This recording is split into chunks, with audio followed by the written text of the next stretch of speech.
Meu nome é Paulo Lages, sou oncologista clínico do Instituto Oncovida, em Brasília, do grupo Oncoclínicas.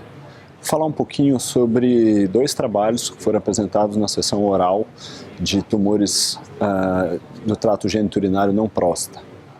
Os dois falam sobre tratamento neoadjuvante com imunoterapia para tumores de bexiga. Todos nós sabemos que para paciente com doença localmente avançada, de T2 a T4, o tratamento padrão hoje para aqueles pacientes que são elegíveis é de se fazer quimioterapia neoadjuvante para posteriormente levar esse paciente para um tratamento cirúrgico. Nós tivemos dois estudos que mudaram um pouco esse contexto.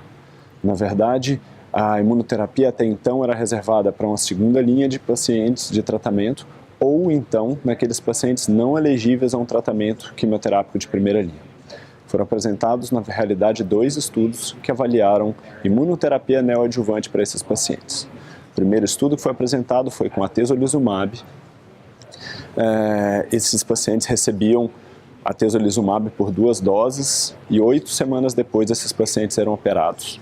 Os pacientes foram estratificados quanto à presença e a dosagem do PDL1. Aqueles pacientes que tinham mais de 1% de expressão de PDL1 tiveram resposta em torno de 40% na peça cirúrgica de resposta completa. Aqueles pacientes que, para qualquer expressão de PDL1, tiveram ao redor de 30%, o que é algo realmente muito bom e muito próximo com os dados que nós temos hoje de quimioterapia neoadjuvante. Em torno de 30% a 40% dos pacientes que são submetidos à quimioterapia neoadjuvante que conseguem uma resposta patológica completa nesse pós-cirúrgica. E o estudo de pembrolizumab, que avaliou exatamente esse mesmo perfil de paciente, então os pacientes recebiam 3 aplicações de pembrolizumab a cada 3 semanas e em seguida esses pacientes iam para um tratamento cirúrgico, ele mostrou exatamente o mesmo resultado, em torno de 40% de taxa de resposta patológica completa, um pouco menor para aquele paciente que expressa um pouco menos de PDL1. Mas de qualquer forma são estudos menores e que não mudam prática clínica no momento, mas traz um certo conforto para nós pensarmos que temos uma possibilidade, principalmente para aquele paciente que talvez não seja o elegível para um tratamento quimioterápico neoadjuvante, talvez essa passe a ser uma possibilidade extremamente interessante no tratamento desses doentes. E eu trago um tema bem interessante que foi apresentado na forma de pôster aqui no Congresso, na parte de imunoterapia.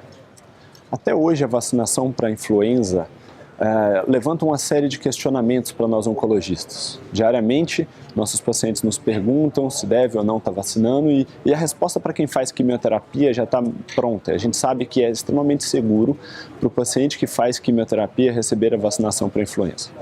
Mas um trabalho de Nashville avaliou aqui agora aquele paciente que está em imunoterapia, que já iniciou o tratamento, se ele pode ou não receber a vacinação para a influenza.